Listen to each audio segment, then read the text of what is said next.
impact on your life in the near term and the long term. But understand that you're going to make mistakes. We all do.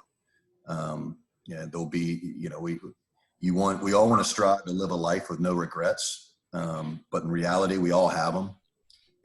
But the important thing is you learn from your mistakes and you don't accept them as that, well, I did this or I didn't do that, so this is just who I am. No, you dig in and you improve and you get better.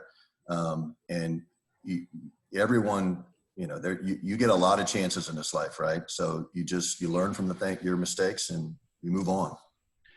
Yeah, I would, think it's similar with you guys and with a lot of people. I've learned some of the biggest lessons the hard way. The failures, the mistakes, the bad decisions. We all make them. We're not perfect, but and we don't want to make any more than we have to. But we learn from those as well. How about you, Jim? No, I totally agree with what both of you said. It's critical that you know the importance of your actions. I always see it as like a set of dominoes. You always saw the one domino follows the other, follows the other, follows the other, and those could be positive or negatives. And it seems like when a domino gets started, it just keeps running. But what I've learned is if you pull one of those out, whether that's a potential negative situation, if I pull that domino out, I stop the trail right there. So I think you can learn that as your actions. If you've gone down the road and you realize that's a bad road for me to go down, my actions went negative instead of positive. I wasn't being intentional. So just stop right then. And it doesn't have to continue. It doesn't have to cascade into something much worse. So I would just say to you, you have control. So you can stop those negative actions at any point. And you can start positive actions at any point. Don't think of yourself as gosh, I'm just that way and I just do bad things, or I'm just perfect and I never mess up. Neither one of those are real reality. The things we're all just somewhere in the middle between goods and bads, and we're always switching back and forth. So just constantly be thinking about what you're doing and what you can do and can't do, and just stop at a point and just say, okay, I've analyzed what I'm doing. My actions have not been good lately. I need to step back for a second, figure out a better direction to go, and then proceed in that direction. Life is a series of stops and starts. So hopefully, you can learn to figure out when that is important for you. Yeah, so true. I mean, I love what you said about it doesn't have to, if you make a bad decision or a negative occurrence, it doesn't have to, and it easily can become that domino effect, but it doesn't have to be. But you have to recognize it and then see, who do I need to speak with, or what action do I need to take to get back on the correct track?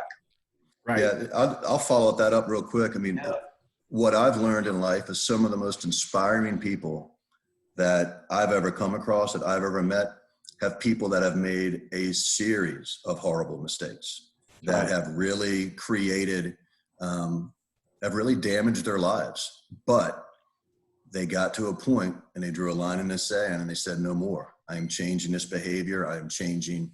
I'm apologizing to the people that I've hurt, and I'm turning my life around. And it's those people who end up being some of the most inspirational people that you'll ever encounter, because it's important to know, man, we're all going to make mistakes. And sometimes when you see somebody who's made a series of mistakes, but now they're doing something really amazing with their life, and it happens all the time, those are the kinds of people that can really inspire you as well. So just know that, man, no matter what you've done, or haven't done, you can always, it's never too late to carve out the life that you want for yourself. Well said. We used to ask this question. Oh, I was saying, we just asked this question, John, in the interview. It was like, what have you overcome in life?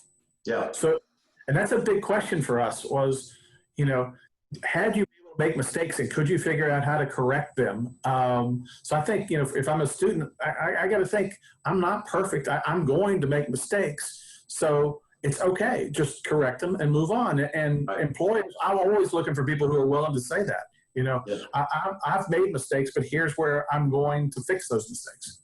Yeah. Right. No, that's great. It's so true. So we've got a few minutes left here, guys. We're going to move through some lightning round questions that we'd like to do on these. So just quick 15, 20-second answers, whatever comes to mind. Okay. So Mike, the best personal or professional advice you've received that made a turning point for you in your life, or just resonated with you so much you want to share it with, you'd like to share with others? Yeah, I think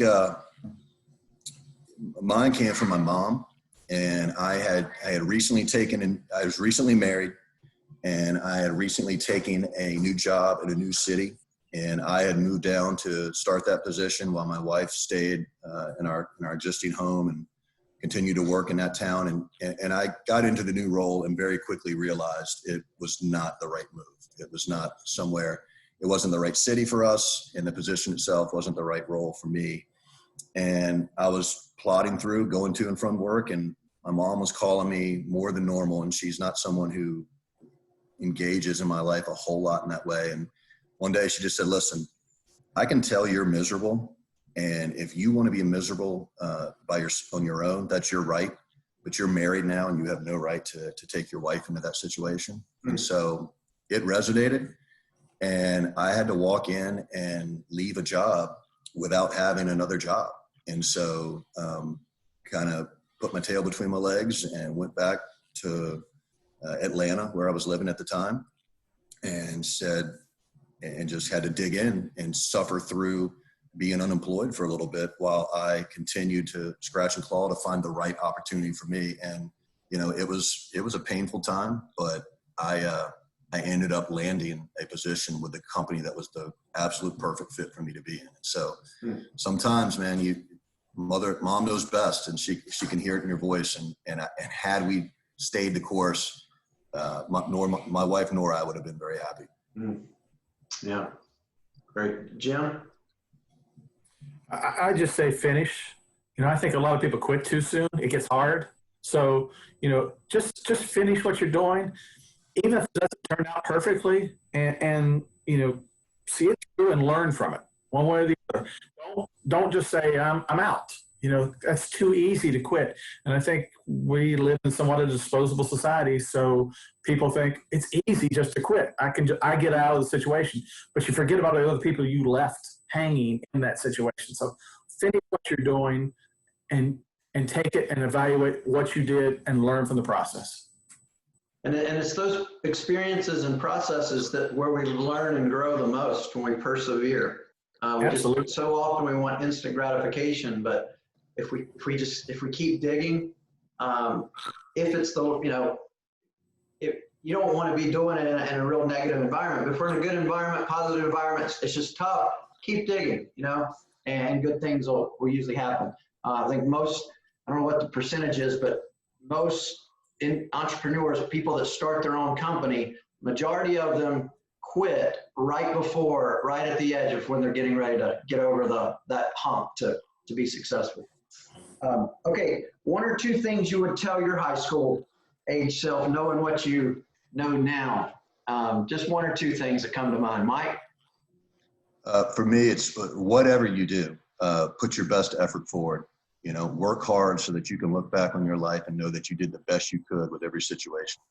I have that conversation with my kids all the time, and it could just be little stuff around the house, right? It's just like, don't do, and I'll excuse my French, but don't do anything half-ass. It's just, that's not rewarding for you or anyone else. Put your best foot forward in whatever you're doing.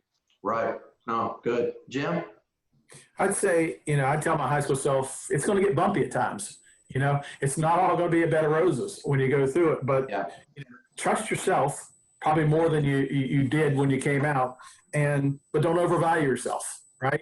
You got to figure out that blend between I have value to what I'm doing to I know what I'm doing every time, and you don't know what you're doing every time. So learn and don't overvalue yourself at too many points, because I think I've made both mistakes sometimes. I've doubted myself and let things pass that I shouldn't have, and other times I thought I'm dead sure this is right, and I found out I wasn't.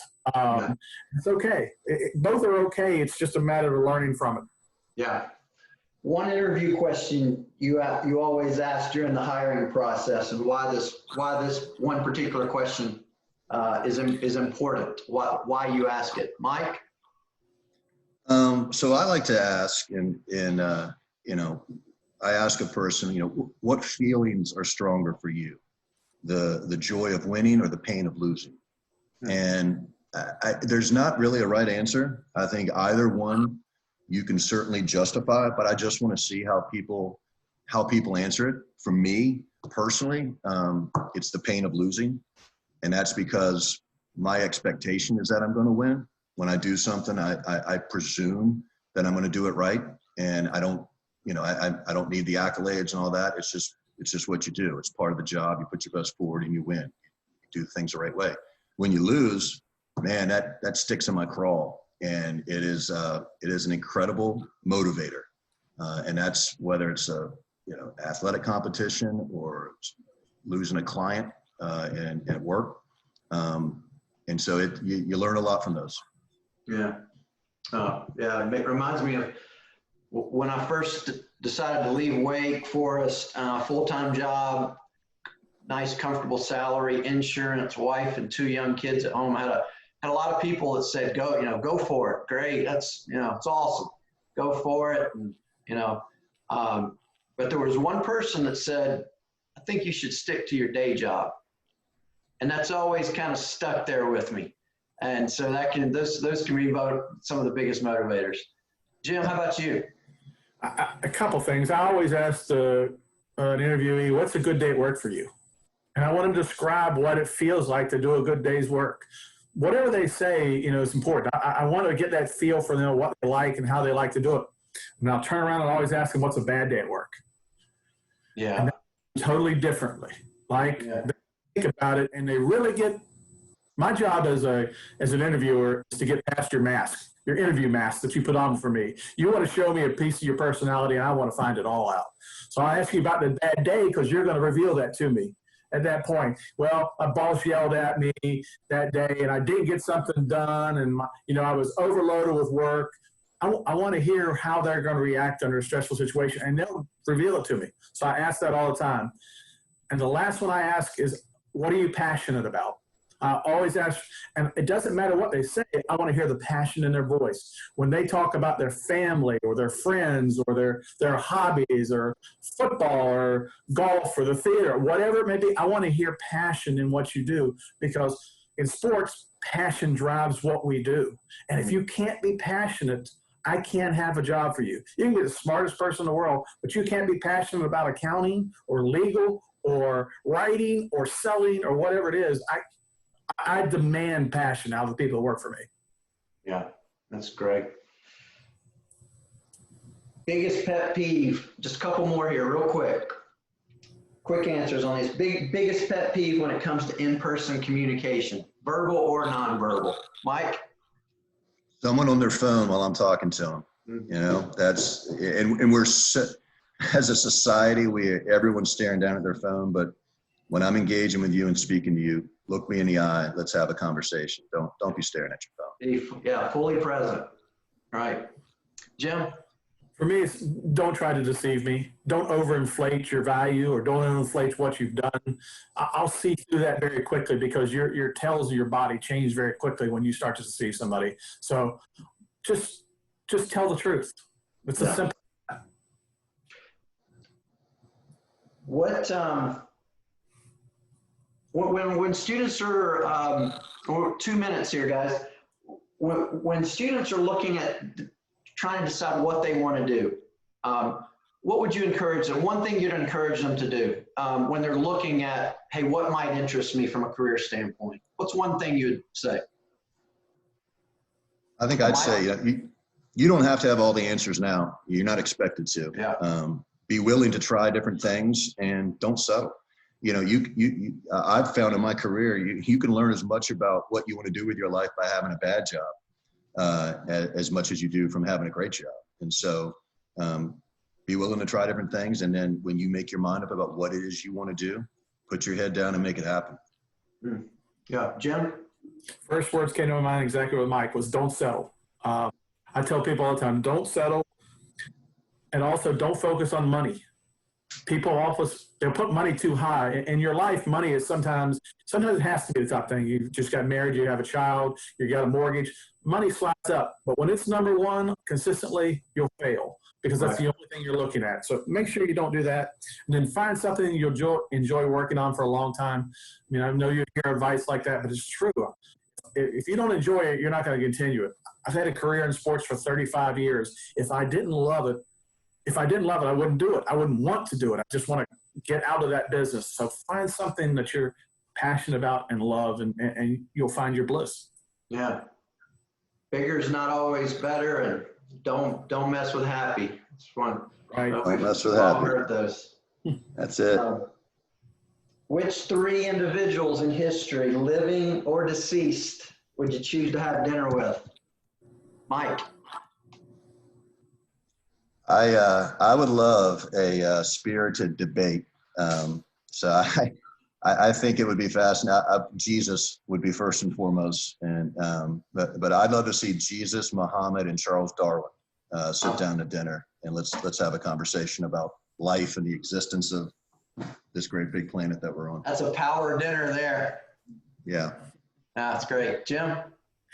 Mike and I have been similar all throughout. I would say a couple things. First, my dad. My dad's been deceased for a while, and one more meal would be awesome. My mom's been in a nursing home for a couple of years and has Alzheimer's. I'd just love to have just a beautiful dinner with her and my dad at one point. And my third is Jesus too, because I got a lot of questions. Yeah. I mean, Absolutely. he loves me. I got that, but I got questions. So I if I could just sit down and have the great meal with mom and dad and to just sit and turn and ask him 10 simple questions, I'd be very happy. Yeah. Yeah. Love that. Last one, guys. One book or podcast you would recommend for personal or professional development. Can be something recent or just years ago, but one. Mike? The Present by Spencer Johnson, same guy who moved my cheese.